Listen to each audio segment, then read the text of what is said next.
Au début des années 1960, Hydro-Québec entreprend de réaliser des installations hydroélectriques sur des rivières de grande puissance, mais qui se situent de plus en plus loin des grands centres de consommation. Un défi de taille se pose alors très rapidement.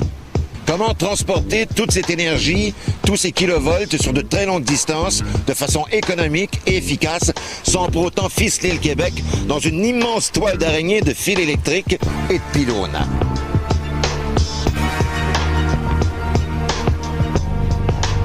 D'étape en étape, parce que ça va se passer effectivement en fonction des niveaux de tension. C'est-à-dire qu'on va d'abord transporter à 12 kV, qui permet de faire beaucoup de choses, puis à 25 kV, puis on va monter à 120 kV, puis on va arriver à 230 kV, 315 kV, jusqu'à ce que le Québec, et ça c'est majeur, invente le 735 kV. Pour atteindre les zones de consommation, l'électricité devait souvent parcourir des distances énormes. Par exemple, de la baie James à Montréal, il y a près de 1000 km à vol d'oiseau. Et tout ce transport d'énergie se fait par le biais de pylônes. Beaucoup de pylônes. À elles seules, les 5 lignes du réseau de transport de la baie James ont nécessité la mise en place de 12 500 pylônes, enchaînés les uns aux autres par plus de 60 000 km de conducteurs. Donc il va falloir, et c'est pas par hasard que le Québec va inventer ces techniques-là dans une large part, parce que le Québec se trouve confronté, comme un peu la Russie, la Suède ou ces pays-là, à un problème de transporter de façon fiable et économique l'énergie. Le transport de l'électricité sous un voltage très élevé de 735 000 volts est une technologie purement québécoise, aujourd'hui reconnue comme étant une des réalisations les plus marquantes de l'histoire canadienne. Et cette première mondiale sera une des périodes les plus stimulantes de l'histoire de l'ingénierie hydroélectrique québécoise. Parce que c'était l'euphorie du moment. L'Hydro-Québec, ça représentait le nouveau Québec. C'était la Révolution tranquille.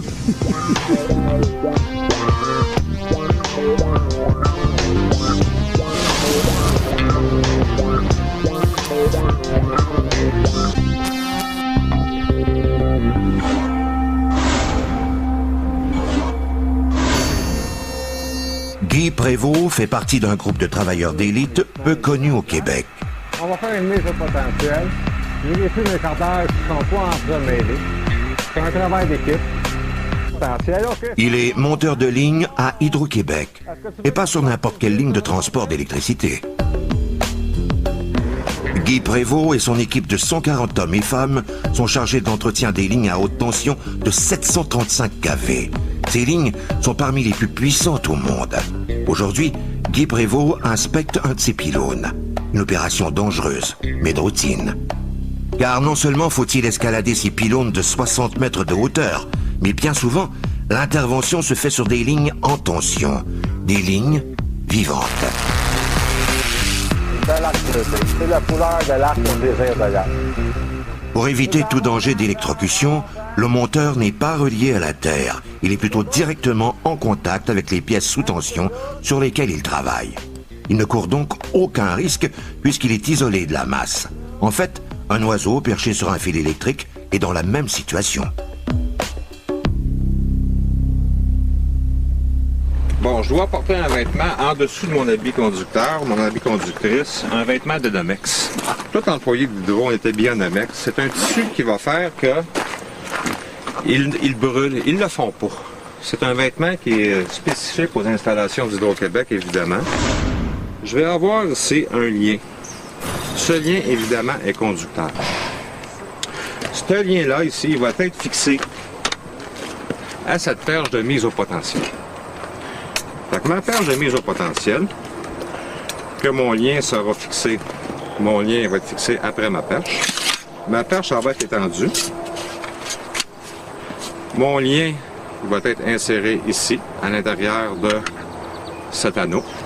Puis quand je vais faire ma mise au potentiel, tantôt on va bien le voir, à 1 mètre de mon conducteur, en dessous du conducteur, je vais allonger mon bras, puis je vais venir aller fixer ma perche sur le conducteur. La toute première ligne de transport d'électricité a été construite en 1903. Faite de poteaux de bois, elle acheminait l'électricité de la centrale Shawinigan jusqu'à Montréal. 50 000 volts sur 135 km. Déjà une première canadienne. C'est ça, le premier transporteur d'énergie, ça a été un poteau de bois avec un isolateur et une petite ligne dessus. Et c'est exactement type du second, parce que souvent on avait effectivement une barre centrale, une crossarm, enfin une traverse au sommet du poteau, qui tenait bien souvent, j'ai lu beaucoup de choses là-dessus, avec un simple clou, et sur lesquels les gars montaient puis s'accrochaient à peu près comme ils pouvaient, parce que c'était vraiment, au début, là, c'était vraiment même pas de l'artisanat, c'était vraiment... Jean-Louis Fleury connaît bien l'histoire du transport de l'électricité au Québec. Il l'a écrit et a même inventé un nom pour décrire ceux qui l'ont fait. Les coureurs de ligne. Les pylônes, on conduisait ça avec un poteau au centre avec des aubins. On montait tout ça comme ça, avec un power wagon qui appelait, là, puis avec un winch, puis on montait ça comme ça. À l'époque, la vie de monteur de ligne était une vie de nomade. Et l'expression « qui prend mari, prend pays » prenait ici tout son sens. On compte ça souvent à du monde qu'on n'avait pas de meubles. On ne pouvait pas en avoir. C'était toujours le grand déménagement. Mais, oui, mais en 1756, je me suis acheté une mobile home. 35 pieds par 8 pieds. Puis là, on déménageait avec la mobile home. On déménageait à tous les mois, quasiment de place. Tous les mois, tous les 2 mois, on déménageait. Mais surtout, c'est les lignes de Bersemis, je parle. Les lignes Bersemis-Montréal, là, on déménageait souvent. Un bon souvenir que j'ai eu, je pense, c'est à Saint-Étienne-des-Grès. On restait plusieurs personnes dans la même maison. La dame louait des chambres. Puis on avait tout le poêle de la cuisine pour on se faisait manger là, tout à la même place. Puis le soir, c'était la grande rencontre sur la galerie, c'était en campagne. Puis là, il y en a un qui jouait de l'accordéon, l'autre jouait de la musique à bouche. C'était le gros party. C'était bien le fun. On était quoi? Combien de temps? On était 2 mois à peu près. Ouais. Mais, oui, mais à Port-Neuf... C'était intéressant. Oui, mais à Port-Neuf, on jouait aux cartes. Ah. T'en rappelles?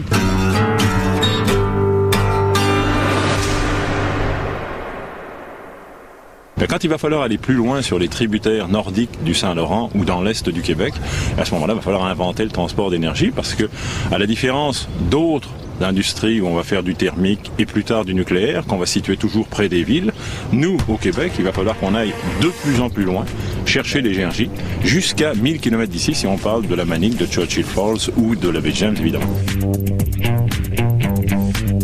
On construit donc des centrales sur les rivières de la Côte-Nord. Bercimis 1 et 2 à la fin des années 50, puis c'est le complexe Manicoutarde, entrepris en 1959. Et plus récemment, l'immense complexe La Grande. Or, plus la distance à franchir est importante, plus le risque est élevé de perdre en cours de route une partie de l'énergie initiale. C'est là que le véritable défi commençait. C'est-à-dire que, il ne faut pas se tromper, ces structures que vous voyez là, quand elles ont été imaginées, il fallait qu'elles soient capables de résister à des températures de moins 40, moins 50, jusqu'à des températures de 50, c'est-à-dire faire pratiquement 100 degrés. Et pensez-y, c'est incroyable, enfin, c'est très difficile techniquement d'imaginer comme ça des structures, des traversées de rivières, des structures dans des zones absolument désertes, sensibles à la neige, aux glaces, au vent, aux chaleurs excessives de l'été, puisqu'on est en plein milieu continental. Passer au travers de forêts, passer dans des montagnes, il y a eu des défis techniques absolument majeurs qui ont été posés. Les ingénieurs d'Hydro se sont donc mis au travail. Il faut dire qu'Hydro-Québec avait déjà une expérience pratique avec ses 3 lignes de 315 kV qui alimentaient Montréal avec l'électricité produite à Bercimis. Cette centrale servira en quelque sorte de laboratoire à Hydro-Québec pour développer d'autres technologies.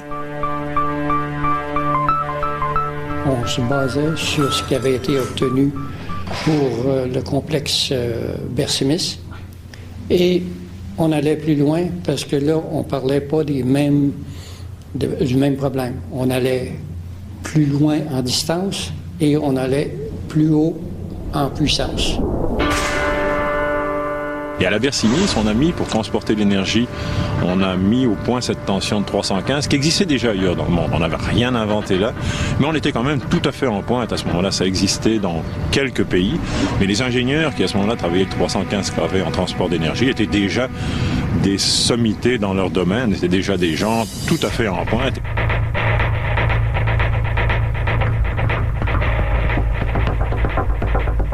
Le problème, c'est que pour réussir à transporter l'électricité produite au seul complexe Manicoutarde, les lignes à 315 kV utilisées à Bercy-Miss s'avèrent vite insuffisantes.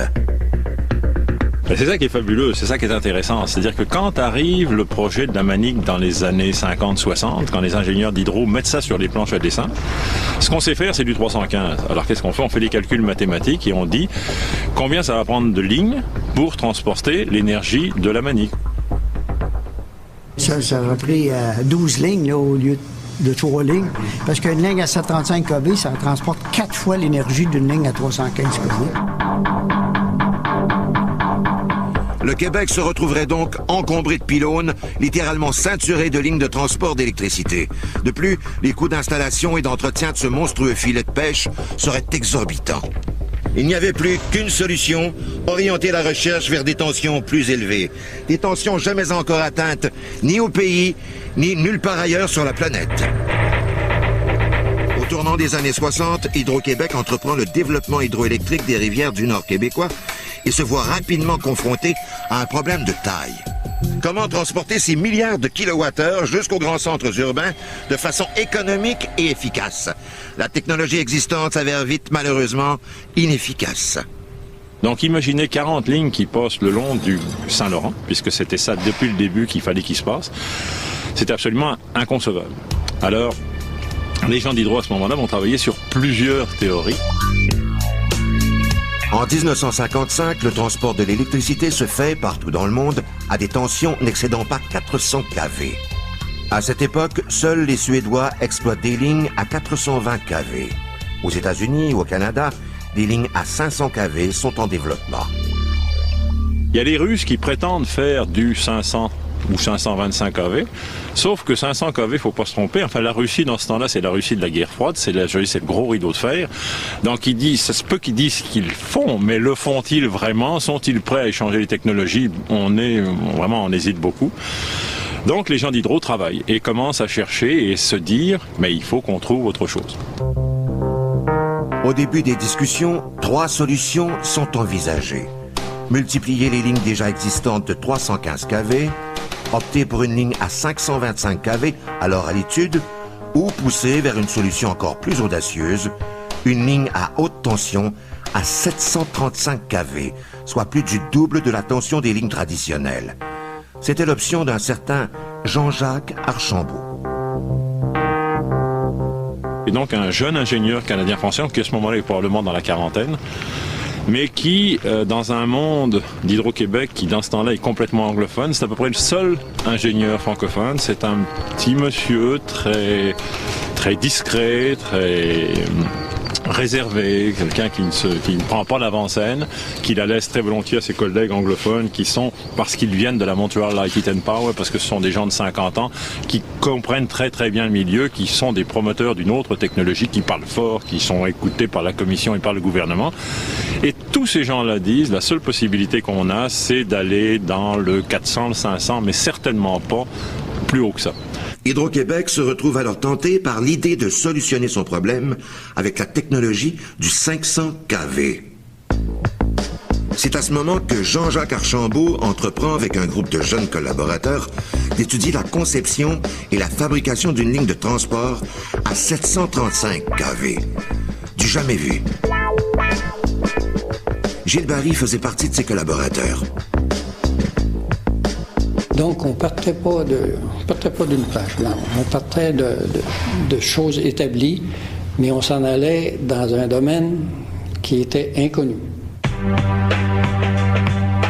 Et Archambault, lui, assez rapidement, en travaillant chez lui autant qu'à Hydro, il me l'a raconté. Moi, j'ai rencontré ce monsieur-là avant sa mort plusieurs fois.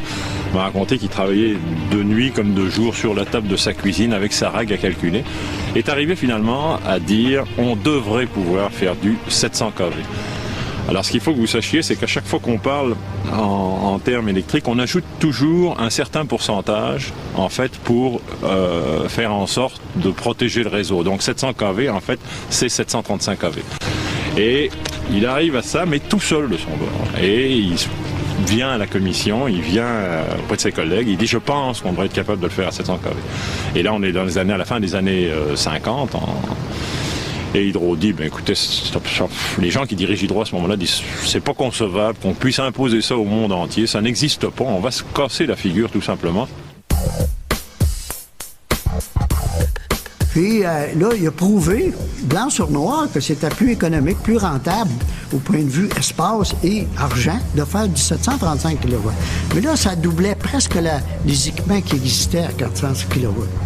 Ça fait que là, ça causait un problème. Les conservateurs, ingénieurs conservateurs et les boss d'Hydro-Québec conservateurs disaient pas de bon sens de passer de 400 à presque 800 kV d'un coup. Nous, les petits Québécois, qu'on ne sait pas grand-chose là-dedans. Alors là, on avait bougé la cage pas mal fort. À cette époque, dans les couloirs d'Hydro, deux écoles de pensée s'affrontent.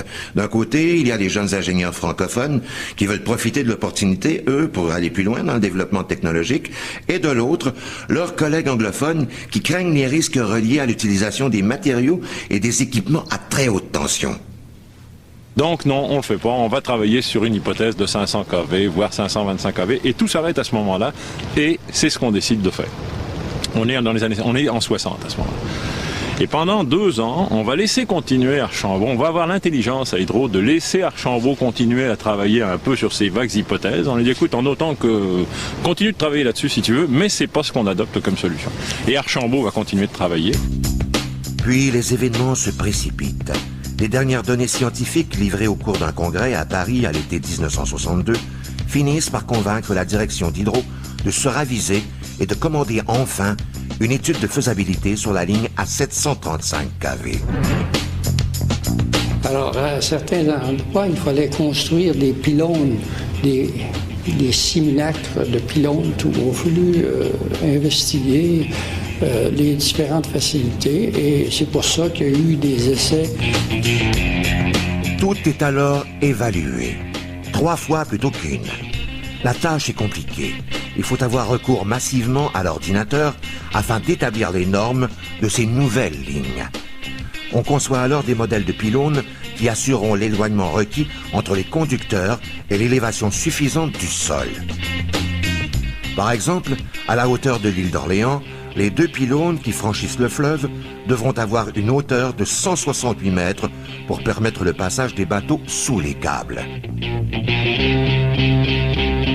Ben oui, on avait notre ordinateur. À ce moment-là, c'était l'ordinateur en bois. Avec ça, on calcule les sinus, les cosinus. On a tout calculé quel serait le voltage transitoire le long de la ligne. On divisait la ligne en sections de 20 km. On mesurait le courant, la tension à chaque 20 km. Mais comment voyage l'électricité? L'énergie électrique voyage mieux à des tensions plus élevées. Le transport de quantités massives d'électricité s'en trouve facilité. Il y a moins de pertes électriques et le coût total du transport est moindre. Au fur et à mesure qu'on s'approche des centres de consommation, la tension est abaissée progressivement de manière à fournir à la population une électricité à basse tension de 120 à 240 volts. Le 22 août, Hydro se rend à l'évidence. Le transport à 735 kV est rentable et faisable. C'est un go. La ligne qui reliera le complexe Manicoutarde sera faite à une tension de 735 000 volts, la plus élevée à être utilisée dans le monde.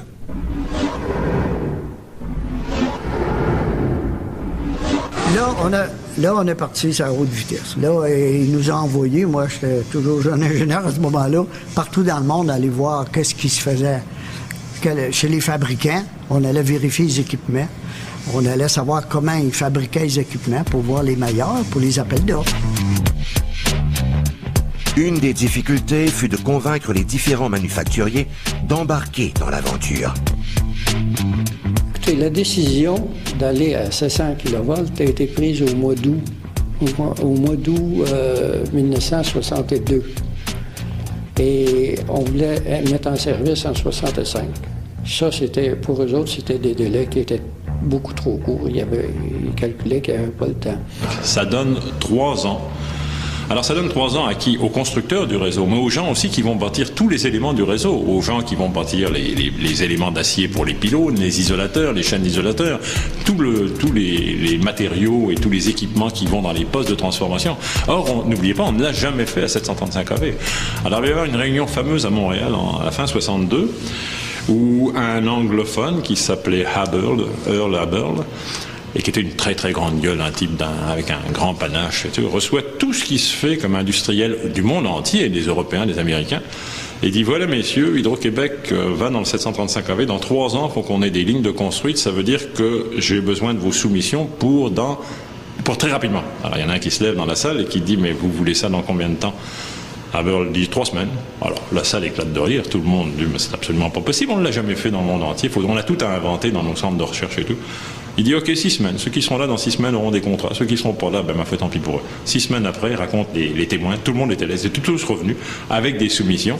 6 semaines après, ils sont arrivés, on est retourné en réunion, puis les fabricants, les General Electric, la Westinghouse, la Brown Boveri Suisse, la ACA de Suède, les ASEC de la Belgique qui faisaient les réacteurs, sont tous venus avec des propositions positives.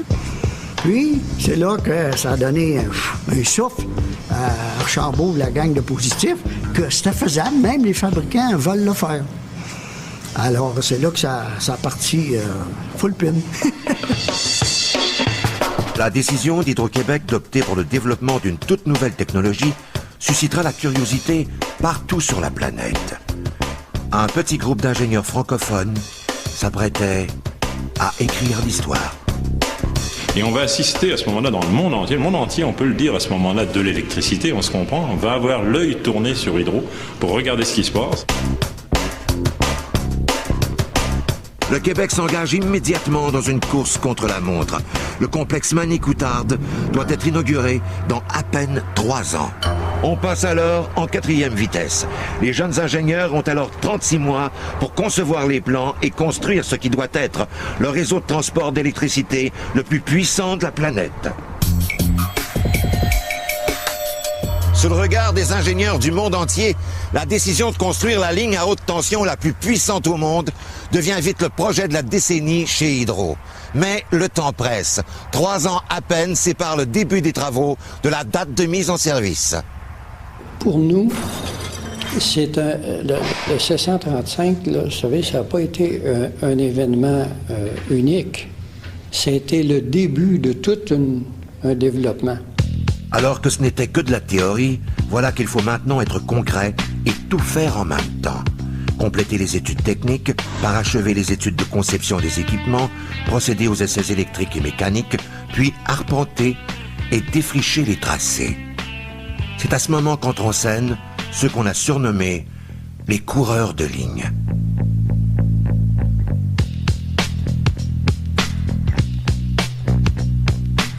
Construire une ligne de transport d'électricité a de tout temps été une tâche ardue pour les travailleurs. La route des pylônes passe par des endroits difficiles d'accès, comparables aux sentiers des coureurs des bois.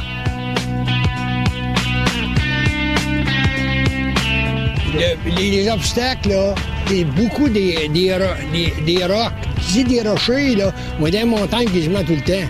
Tu sais, c'est là qui est le plus difficile. C'est plus difficile, c'est d'emmener le matériel là. C'est ça qui est le plus difficile. Les rivières, on est équipé pour ça. Tu sais, tu passes un câble avec une chaloupe, avec un bateau, un genre de bateau. Après ça, le câble, tu soulèves dans les pylônes. Bâtir une ligne passe par différentes étapes. On commence par le déboisement de ce qu'on appelle l'emprise de la ligne, c'est-à-dire l'espace requis pour permettre aux travailleurs de circuler librement sous la ligne. Et là, on était plusieurs équipes là-dessus. Il y avait une équipe à Forestville, il y en avait une qui faisait les traversées à Tadoussac, là, les traversées de la rivière Saguenay. Là. Il y avait une équipe là. Il y en avait d'autres qui continuaient jusqu'à... On sautait par étapes. Quand on avait fini un groupe à une place, ça en allait à une autre place. C'était tout sidulé comme ça. Puis, on ouvre les chemins d'accès temporaires. Ensuite, on livre les pièces d'acier par porteur à chenilles ou même par la voie des airs.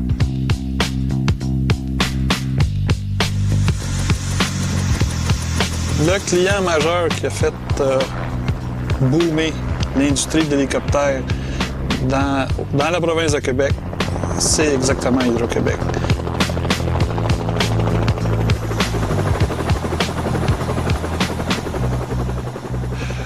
Tu pars de Matagami avec un hélico, puis tu arrives dans un campement qui ont fait un chemin avec un tracteur en hiver, et puis il n'y a pas de chemin gravelé. Tu arrives là, ils ont des roulottes qui ont été traînées par des Moscag ou des tracteurs à l'ail, des bulldozers. Et puis les travaux commencent. Là, à une certaine date au printemps, là, ils vont commencer à faire de l'arpentage pour faire leur chemin. La plupart du temps, il ne faut pas que tu oublies là, que si... oui, la ligne elle passe, ça s'en va en ligne droite ou presque. Là, puis, mais si on était capable de placer un pylône, il y a de la place pour rentrer un hélicoptère.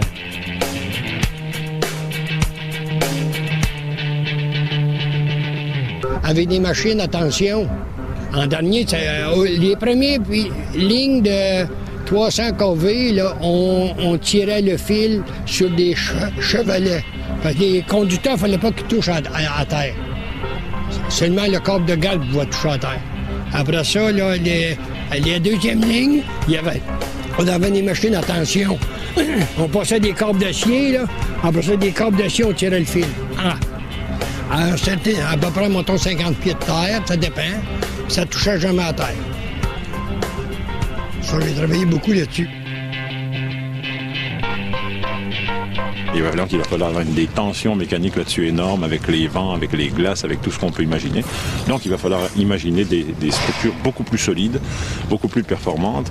Et là aussi, c'est tout à fait phénoménal de voir à quel point on va passer d'énormes poteaux, comme on a fait dans les années 60, parce qu'on savait, technologiquement, on était au début de cette entreprise-là, de cette industrie-là. Donc on a fait des poteaux un peu comme celui qui est derrière vous, en imaginant qu'il soit 4 ou 10 fois plus gros, c'est-à-dire d'énormes poteaux. Finalement, on procède à l'assemblage du pylône. Chacun de ces géants d'acier nécessite quelques 10 000 boulons. C'est une vieille affaire qui doit probablement être du 120 kV, je dirais, mais sur lequel on peut accrocher du 300 kV. Mais c'est vraiment, il y a beaucoup plus fort techniquement maintenant. Mais c'était, je voyais, regardez l'emprise au sol, ça prenait énormément de place. Les cultivateurs pouvaient pas cultiver en dessous. Enfin, imaginez ça en milieu urbain, sur le bord d'un trottoir, ça prendrait une grosse route. Notamment, par exemple, celui-ci, qui est un pylône qui a dû sortir dans les années 70 à peu près, qui s'appelait pylône AVA pour dire à apparence visuelle améliorée. Donc, beaucoup moins de prise au sol, très très fort.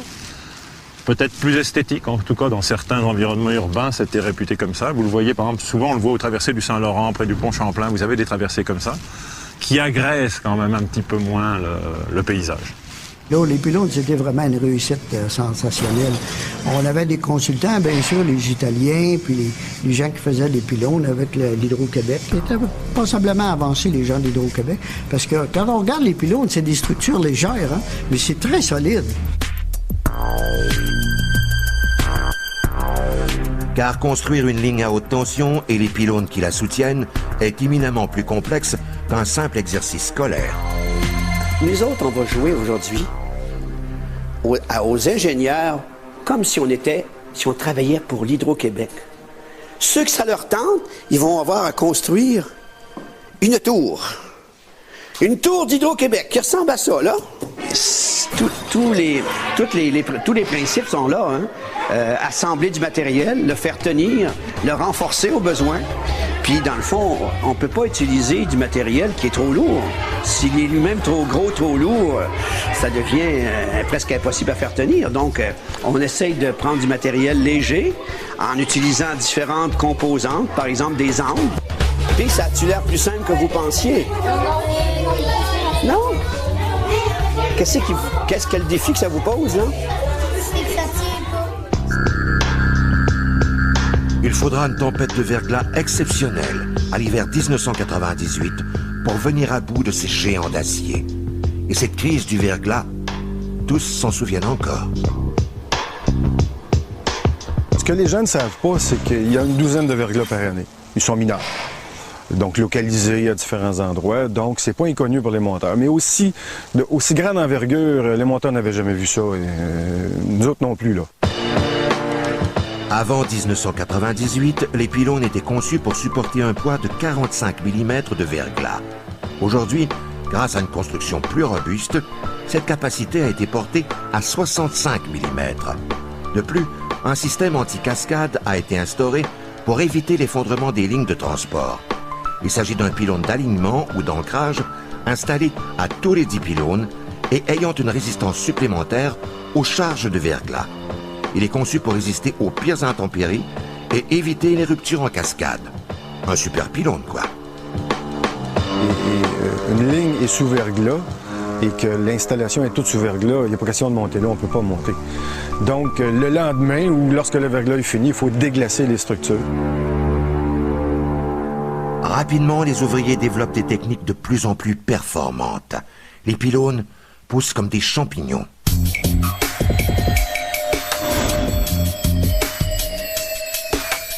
Puis ça fait une journée.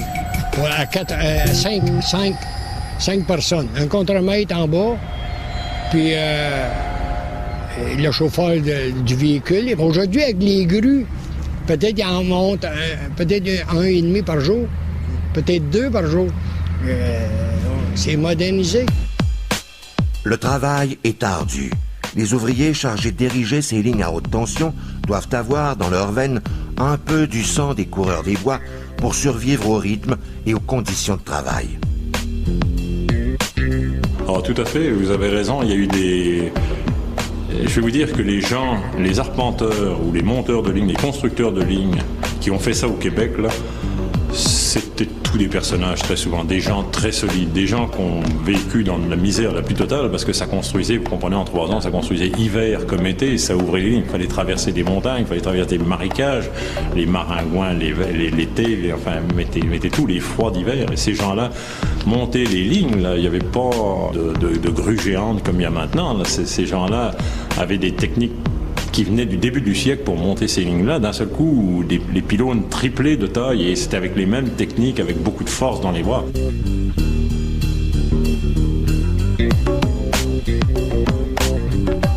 Jean-Guy Chabot avait 25 ans lorsqu'il a vu les lignes de haute tension d'Hydro-Québec débarquer sur son île. Un passage obligatoire qui ne faisait pas l'unanimité. Oui, ouais. Pas trop d'accord avec ça, personne, ben. Mais il nous disait qu'il n'y avait pas le choix, sinon t'étais exproprié, puis fallait qu'il passe. Tout arrivait prêt, un peu comme on disait, comme un jeu de mécano quasiment. Tout le matériel était prêt. Fait que ça a monté assez vite. Une tour, c'était pas long à monter tellement. Une couple de jours, on montait une tour pas mal complète.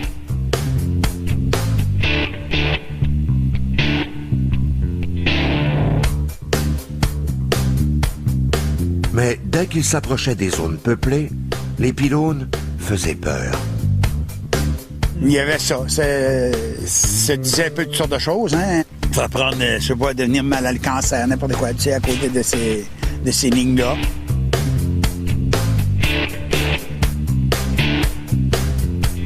Alors, les cultivateurs, ce sont des entrepreneurs, hein, des gens très perspicaces. Alors, ils ont dit, wow, c'est bien beau, cette belle grosse ligne-là, mais ça va me causer des dommages, hein. Qu'est-ce que vous allez me donner pour ça?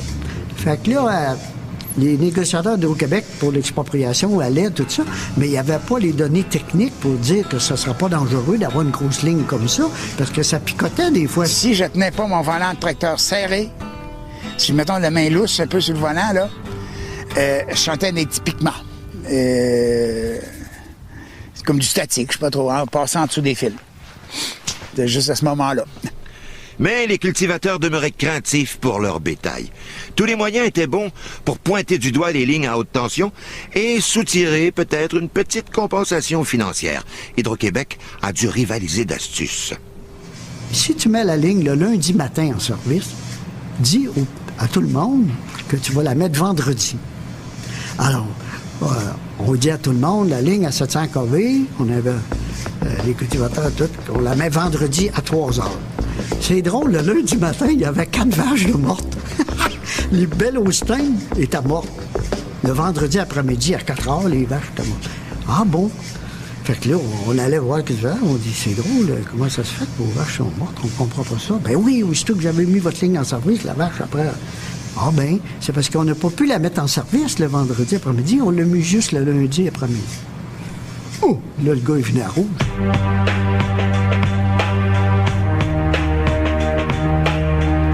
Les pylônes soutiennent différents types de câbles. Les conducteurs qui transmettent l'énergie électrique, le câble de garde qui protège la ligne contre la foudre et les haubans qui sont les câbles d'ancrage assurant la résistance mécanique du support.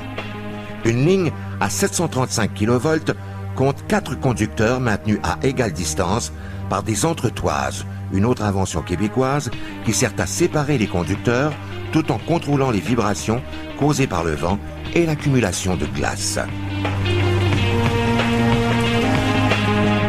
Et les conducteurs, c'est-à-dire les câbles qui transportent l'électricité, sont construits pour durer. Chaque câble est composé de 48 brins d'aluminium toronnés autour d'une arme en acier de 1,25 cm. L'acier assure la résistance mécanique et l'aluminium, la conductivité électrique. Lorsqu'arrive enfin la date fatidique de mise sous tension de la ligne 735 kV, l'anxiété est à son paroxysme chez les ingénieurs d'Hydro-Québec. Oh oui, c'est sûr qu'on avait des inquiétudes, mais il y avait tellement une euphorie dans le travail. C'était une réalisation mondiale, hein, c'est une première au monde, de 700 kV. Ça fait que tout le monde mettait son épaule à la roue. On allait tous dans la même direction. Alors, on a mis des dates, une couple de mois de sécurité. On avait visé septembre, après si ça ne marche pas, octobre ou novembre. Fin du compte, on l'a fait en septembre. On a mis en service, comme prévu, le 21 septembre 65, parce que les choses se sont bien tassées. Mais les gens de la construction, là-bas, les ouvriers, tout ça, les gens de la ligne, ça a travaillé jour et nuit pour qu'on soit capable de le faire avant l'hiver. C'est donc l'heure de vérité pour le clan des jeunes ingénieurs fous et francophones d'Hydro. Ils ont voulu tout réinventer. Ils sont persuadés d'avoir la meilleure technologie et ils sont convaincus d'avoir réussi. Il ne reste maintenant qu'à mettre le courant. La décision favorisant l'implantation d'un réseau de transport d'électricité à 735 kV est prise en août 1962. Dès septembre 1965, donc à peine 3 ans plus tard, la première ligne à 735 kV au monde est mise sous tension. C'est alors une victoire de la nouvelle génération des ingénieurs francophones, bien décidés à faire leur marque. De l'expression même d'un ingénieur de l'époque, il s'agit en fait d'un résultat de conviction. À part ça, au moment plus l'inauguration du réseau va se rapprocher, plus l'Hydro est tellement fière qu'elle a inventé à peu près tous les gens qui l'ont aidé, tous les grands manufacturiers, tous les grands producteurs d'électricité dans le monde, les financiers new-yorkais, tout le monde est là à une date dite, il n'est pas question que ça ne marche pas, là. Et ça va être très compliqué du reste pour que ça marche, mais ça va marcher. Mais cette mise sous tension historique ne s'est pas faite sans heurts. Ça s'est passé en 2 temps. C'est-à-dire que Hydro n'a pas voulu perdre la face. C'est-à-dire qu'on s'est dit, avant d'inaugurer la ligne à Montréal, là, on va s'assurer que ça fonctionne. Parce qu'encore une fois, il faut se remettre dans le temps. Il y avait Archambault qui était sûr de son affaire. Il y avait un groupe d'ingénieurs autour de lui qui étaient convaincus que ça allait marcher. Il y avait tous ceux qui avaient été un petit peu tassés, qui défendaient les autres options, qui avaient tendance à dire, bonne chance, mes amis, on vous regarde faire, là, mais ça marche ou ça ne marchera pas. Le 21 septembre 1965, c'est le jour J pour la mise sous tension de la première ligne à 735 kV au monde. Les ingénieurs d'Hydro-Québec et les fournisseurs d'équipements sont réunis au poste de Manicouagan et de Lévis. À 10h15, la ligne Manicouagan-Lévis est mise sous tension. Mais aussitôt, rien ne va plus et la ligne revient automatiquement hors tension. Boum, tout saute. Ça marche pas. Et là, tout le monde se regarde, parce on avait fait des essais, ça devait marcher, mais rien ne marche. Heureusement, le problème est dû à un incident anodin. On constate qu'après l'inspection de la ligne, un peintre, afin de se protéger, avait raccordé un conducteur entre une phase et un pylône de la traversée de l'île d'Orléans. Donc, il y a un technicien qui va voir ça et qui découvre le fameux fil, appelle là-bas en disant il y a un fil qui a fait fausse tension. Alors, tout le monde a soupiré, c'était pas ça le problème. Ils ont ôté le fil. Mais sauf que finalement c'est à minuit le soir de cette journée-là qu'on a réussi à faire marcher la ligne et dans des conditions très très difficiles. Le nouvel essai se fait d'abord jusqu'à 400 kV. Puis on ajuste les alternateurs de la centrale Manicouagan pour le grand saut. Enfin, au grand soulagement de tous, la tension atteint 735 kV et est même poussée jusqu'à 1100 kV pendant 1 minute. Le réseau tient le coup. L'histoire s'écrit. Le 29 novembre 1965, Jean Lesage lui-même vient inaugurer la ligne de transport à 735 kV. Tout fonctionne bien. C'est le Premier ministre Lesage qui actionne la manette et tout va bien dans les écrans du monde entier. On voit cette affaire-là, il déclenche la manette et on entend un grand bruit et le monde entier sait que le 735 kV fonctionne. En fait, pour la petite histoire, derrière la manette de Jean-Claude Lesage, il y a un technicien qui tourne à la main une espèce de petite molette pour faire concorder les chiffres, et il y en a un autre qui tire un petit coup de pistolet juste à côté à l'IREC, pas à l'IREC, à Boucherville à ce moment-là. En fait, c'est un petit peu bidon, mais si vous voulez, ça fait un très très beau spectacle, et les 735 kV en fait fonctionnent. Oui, mais les politiciens et les grands boss, ils ne savaient pas ça, là. C'est nous, les techniciens, qui ont décidé ça en arrière-plan, parce qu'on ne peut pas tout leur dire. Aujourd'hui, 10 lignes à 735 kV assurent le transport de l'électricité produite par des centrales éloignées. Ces lignes totalisent une longueur d'environ 10 000 km. Soumises aux pires intempéries, les lignes à haute tension nécessitent un entretien de tout instant.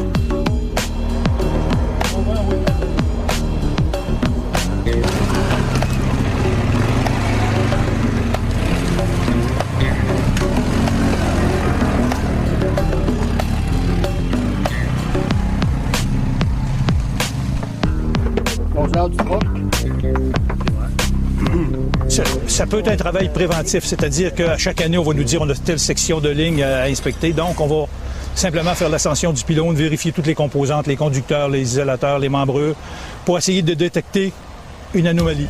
On le prend en note, c'est remis à nos dirigeants, puis les dirigeants vont faire la compilation. Si moi je rapporte un ou deux isolateurs, l'exemple, l'isolateur du bois, la porcelaine se vide à l'intérieur, en bois, à la fin de mon travail, si on s'aperçoit que tous les pylônes ont le même problème, peut-être qu'ils vont arriver avec un plan de remplacement dans les années qui vont suivre. On fait du préventif et ensuite la réparation. Le développement hydroélectrique des grandes rivières du Nord québécois et la construction des lignes à haute tension nécessaires au transport de l'électricité a donné lieu à des percées technologiques sans précédent. Avec le développement de la ligne à 735 kV, les ingénieurs d'Hydro-Québec deviennent du jour au lendemain des pionniers. En fait, pour l'ensemble des gens qui ont été associés à ça, ça reste comme vraiment une aventure industrielle, très probablement la grande aventure industrielle du Québec au XXe siècle, parce que il s'est passé énormément de choses. Ça arrive en plus pendant la Révolution tranquille, c'est comme un aboutissement technique de la Révolution tranquille. On va créer dans la foulée du 735 kV l'IREC, l'Institut de recherche d'Hydro-Québec. Enfin, Hydro, à ce moment-là, est manifestement à la pointe de tout ce qui se fait en recherche électrique de transport d'électricité, et c'est effectivement très, très stimulant.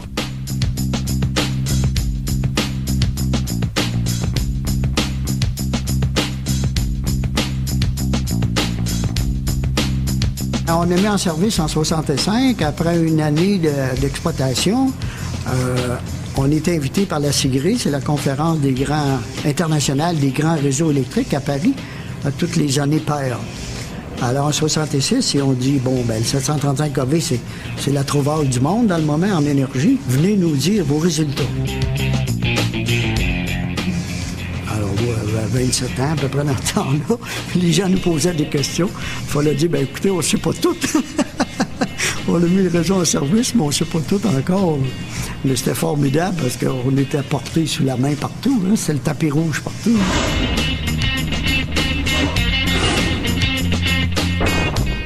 Alors, c'était important. Et la preuve de ça, c'est qu'avant que Manic soit terminé, on avait déjà entrepris de construire le réseau jusqu'à Churchill Falls.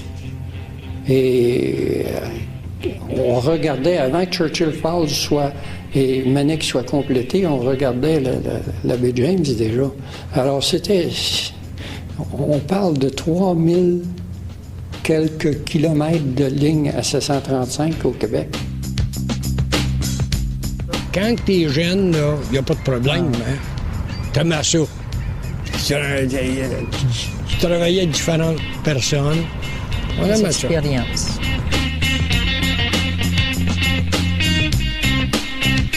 La mise au point et la construction des premières lignes de transport d'électricité à 735 kV ont été retenues comme une des 10 réalisations les plus marquantes de l'histoire de l'ingénierie canadienne.